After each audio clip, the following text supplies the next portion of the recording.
as with a lot of things in my life, my dad was a big influence. He graduated from the University of Washington with a journalism degree 6 months after Pearl Harbor, was joined the Marines, was learned Japanese for a year, went to the South Pacific, all of that. And then did a documentary on the Marines. And when the war was over, he went to CBS in New York and said, I speak fluent Japanese. I was first in my class in journalism at the University of Washington. I'd like to open your Tokyo bureau. And they said, the war is over. Japan is not important anymore. And he went back to Seattle and he opened an ad agency. And 18 years later, in my journalism class at high school, he said, don't study journalism, study something that you're going to write about or broadcast about. So I went to college, studied government, got out, and like a lot of people, got my first job the old-fashioned way, which was with a connection. And I was a researcher in the NBC bureau in Washington. And I spent a few years after that, both in Los Angeles and San Francisco, pounding the pavement, looking for jobs. It wasn't easy at all. And there were really, I think, in those days, two kinds of men. There were the men who said, like one news director did to me, he couldn't hire me because people wouldn't accept news coming from a woman's voice. And another one who said, no, he couldn't possibly hire a woman because they might have to send her someplace dangerous, and he couldn't do that. And I always remember that it is slightly off my thing, but when I was working at KCBS Radio in San Francisco, still in the early days, still in the early 70s, at one point I wrote the editorials because I could write, but God forbid that I get to be part of the editorial decision making. So I sat in a room with a bunch of men, and they were interviewing candidates for mayor of San Francisco. So I listened to them, listened to all the candidates. There was one woman, Dianne Feinstein, and I'll never forget, the station manager said afterwards, and I had to write the editorial of whoever they endorsed, said afterwards, she looks really great in her peck and peck suit, but is she really strong enough to be mayor? Never mind that, when George Moscone was assassinated, she became the mayor of San Francisco for 10 years and then had a 30-year career as a United States senator. But that was the kind of sexism that existed, those kind of people, those kind of men. And I think that the men on the other side were pretty enlightened, and a lot of them helped me. One of the best news directors I ever worked for was a guy, Jim Simon, who ran the KCBS radio in San Francisco. And he was both enlightened enough and smart enough to know that it was in his best interest to, at the time, hire a lot of young women. And so we worked for nothing. I made $80 a week in my first job at KCBS radio. And he moved us all along.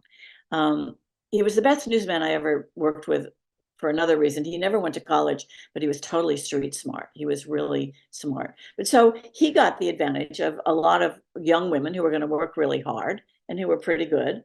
And we got the advantage of having an entree into the business. And so there were men like that. There was a guy who I worked with at the San Francisco station in the very beginning, who was the engineer. And my job was to pull sound bites all day. And I'd never done that before. And I was pretty smart, and I knew how to write an essay. And so I could pretty much get to the heart of the matter, but I'd never done that. And this guy, the engineer, whose job it was to push the buttons, knew everything about this. And he really mentored me along. And there was another guy when I worked at KFWB radio in Los Angeles as a freelancer. It was an all news station. And I knew how to write, and I could write a good news story, and I could sit in the booth and deliver it. But I didn't know anything about how to use my voice. And there was a guy at that station, a guy named John Sweeney, who sat me down and taught me how to use my voice. So I think, there were both kinds. There were just blatant sexist men, and there were men who really cared about moving you along. It was also an era in which there was still the rule of one. So there was one woman on the air at KCBS radio before me, and when she left to go to the network, then I replaced her, and there was one woman on the air. And when I left to move to Los Angeles, then they hired somebody else, a one woman on the air. But that was all. They weren't allowing like a whole lot of women to be on the air.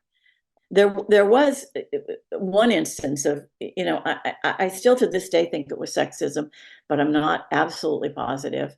I had covered Jerry Brown forever and ever, and including, when he was a governor and he was running for president and whatever. And in 1982, he ran for the US Senate. He lost. And my then husband, who I had just married, had spent a lot of time in politics.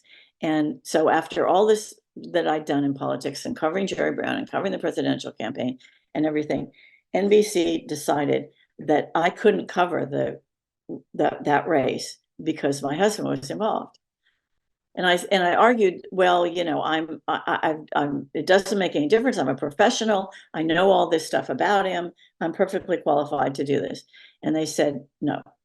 And then they came back to me and said a little later, well, on second thought, you can't cover any politics because your husband is in politics. And a big argument ensued about, my argument was, well, could a woman not cover Roe v. Wade? Could a Jew not cover the fighting in Israel? Could, on and on and on. And it was kind of, it was finally let go. To this day, I think it was probably sexist. I think it was a sexist thing. I think if I had been a man and my wife had been, running a campaign, that wouldn't have happened. In 1980, the year of the presidential campaign, I was single. I was gone forever. I had no personal life. And that worked for me. When I had a baby, the news director took pity on me and assigned me to a long-running The DeLorean case. So it was a long-running thing in Los Angeles where I could just go to court every day, and that kind of worked. But it's a very difficult thing to kind of try to find that balance. And it doesn't always work. We all know a lot of men whose marriages broke up, who were, had women in every city that they went to, whatever. It's different for a woman, certainly, but complicated. I think it's also worth talking about what it was like technologically at the time. My first job in broadcasting was as a researcher at NBC News in Washington. Research in those days, there was no Google, there was no computers, there was no nothing. Research in those days was clipping things out of newspapers and magazines. That was research. It was crazy. And when you think about all the things that there weren't, no cell phones. The first presidential campaign I ever covered was the Reagan campaign, well, a bunch of campaigns in 1980. And, the plane would pull up, and the only way you could communicate was then they would drag a line out to the plane and hook up the phone that was by your seat in the airplane. And there was nothing else. You couldn't communicate with everybody. And the great advantage to all of that was that we worked in film, and you could have 45 minutes to think while the film got processed. Today there's very little thought. You just have to be, everything's live, everything's streaming, and we really had it a lot easier in those days, I think, because we could think while the film was getting processed. There wasn't a lot that was live. I have enormous respect for the young women who do this job now, because they have to be so sharp. They have to process so much information at one time, from social media, from, on the ground, wherever they are, whatever. It's extraordinary and very, very different.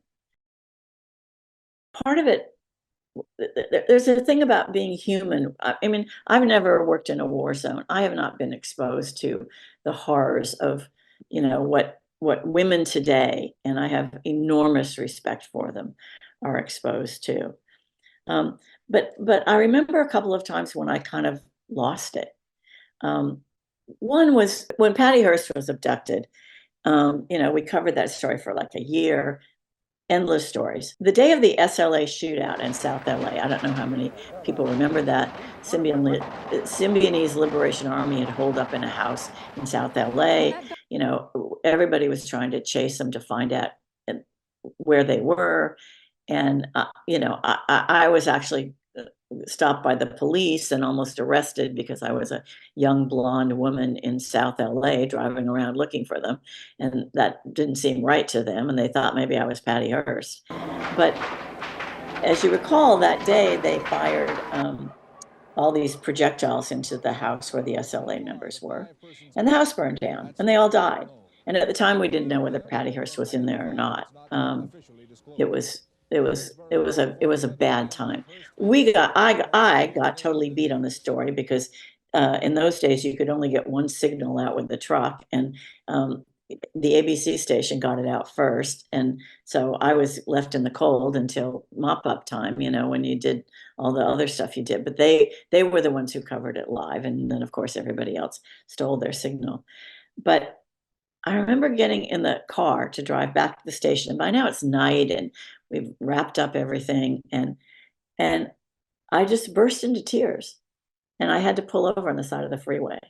And because it suddenly hit me that there were human beings in there who just died in that fire that I had witnessed as as a bit of a voyeur. I mean, this is a news story and your adrenaline's pumping and everything, but sometimes you can miss what's really happening right in front of your eyes because you're so intent on doing the story. And I don't think it's a female thing. I don't think I cried because I was a woman. I think anybody should have. And the other time was a silly time that I lost it. I covered the first space shuttle landing out on Edwards Air Force Base, and we had no idea what was going to happen because this had never been done before. And the idea that a plane would just glide into the desert lake bed was like so amazing. And my job, after spending a really great week with Chuck Yeager and all these guys, my job was to be out on the lake bed with the people, you know, to see how the people reacted. And all of a sudden we heard this sonic boom, which was the shuttle crossing over the coastline into California. We'd never experienced this before. We didn't know what was happening. And then all of a sudden you saw off in the distance this beautiful plane just glide, and there was no sound because they're not, you know, no engines, just gliding into, and I burst into tears because it was very emotional, you know. And I think, you know, those are the times that you remember. I think after I left broadcasting, I I taught television news writing for several years at the Annenberg School at USC, and my problem was that, of course, all the students would Google the teacher before they went into the class, right? And when you Googled me, you would get Charles Manson because among the people that I interviewed was Charles Manson. And I hated that because, you know, I could interview endless presidents, you know, important people who were running the world, whatever. And what the students were interested in was Charles Manson because obviously, you know, it's a train wreck, right? Um, and I remember there was a huge fight at the Today Show about whether we should even do that. And my producer was a woman, and the two of us went in there very naively. Charles Manson, you know, told us he could kill us if he wanted to, but you know, we didn't feel threatened or anything like that. But the debate at the Today Show was whether we should even be doing that story. And the only peg that they had to hang it on was some guy had written a book about Charles Manson. You know, so all of a sudden it becomes intellectual. But I remember my mother was furious at me. And there was a big fight about whether we should put this on the air at the Today Show. And they ran it with a disclaimer. Anyway, that to the students that I taught was like a big story, right? In the class, I used to pair it with a story I did about a 16-year-old girl who was on death row in Indiana. And her name was Paula Cooper. I will never, ever, ever forget her. And you know, the lesson to the students was, okay, here's two people, they're both terrible murderers, They both killed people in horrible ways. Actually, Manson would argue that he never killed anybody, he just sent his people out to do it. But and to sort through what that meant, that you have here two murderers and what's the difference between them. But both were voyeuristic, and television does a lot of voyeuristic stories. Um, but I tried to find a little bit of humanity in that thing, where you try to understand the difference between a 16-year-old girl who didn't grow up with anything at all, who suddenly goes off the rails and does this horrible thing, and a guy like Manson. But anyway, those are the stories that people always want to talk about. The best job I ever had was covering the presidential campaign, and it was in 1980. And I mean, I guess the lesson for me out of all that is that it's a combination of really hard work and being willing to do anything, and then luck and timing. I bounced around all that year, starting with covering Jerry Brown in Iowa on a plane. Jerry Brown never liked to spend very much money, so we were in a snowstorm in Iowa, flying in this plane. It's an old DC, whatever. And there was ice on the inside of the windows. That was not a good thing. But then I ended up in New Hampshire, and so I was kind of a utility outfielder. They sent me to cover John Anderson and blah blah blah. But the luck and timing thing about it is, at the end of that, when it was clear that Reagan was the nominee, then the head of news at NBC had a young hotshot favorite, somebody who's actually still on television, who he wanted to be the lead. And another very senior correspondent that I worked with, he knew enough that he didn't want to be the second, and he turned it down. And I was the girl. And I'd been the utility outfielder, and I was willing to take that. But look what I got. I got a presidential campaign, and it was the ride of my life. And so, I mean, that's what happened in those days to women. You had to like earn it and work for it, and then you had to be lucky in the end, the luck and timing. Go into radio. I mean, everybody overlooks radio. Everybody always wanted to be, the lead correspondent for the New York Times, or the anchor on NBC or ABC or wherever. And radio was a great training ground. I mean, when I taught it at Annenberg, these students they all want to, do I have to go to a local market in, wherever, that's like the smallest market that there is in California? And I'd say, no, go to radio. And then I go back to the advice that my dad gave my journalism class, I hate to admit, 60 years ago, which was, don't study journalism, become an expert in what you're going to cover. I mean, in those days, it was probably, there was a time when everybody wanted lawyers on the air. There was a time when everybody wanted people who understood government. There was a time, study economics. I never studied economics, and I'm kind of worthless on that subject. Today, it would be study the environment, become expert in something that you really want to cover, because the world needs experts now. Those of us who started early, lived in the best of times of television news, right? I mean, now they refer to it as legacy media, which makes me feel really old. But it was in a day when television supplied the pictures. Television news let you see things. Now everything is streamed, everything is live, everything is TikTok, everything is social media. We forget that there was a moment in time in which it was just television news that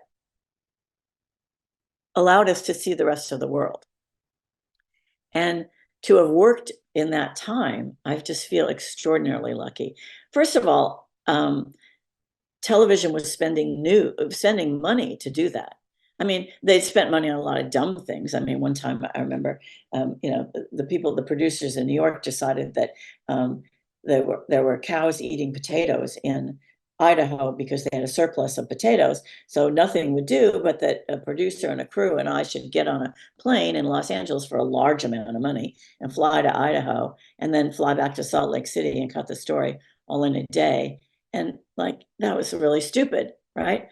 But I got to go to Idaho, you know? And so all of us who worked during that time when television, when networks would spend the money to let people see the world, we got to see the world too. You know, we got to experience the world in a way that, you know, I think that, I mean, I'm fascinated by the relationship between politicians and the people who vote for them or don't vote for them. And I got to see it in its purest form because I wasn't distracted by social media. Everything wasn't live. I got to go experience that on the ground. And, you know, I feel in a way, I have enormous respect for the amount of information that's being processed now by people who do this job now. But they don't get to do it in the purest form, you know? It was different then. And despite the sexism that was, you know, there, I think it was the best of times.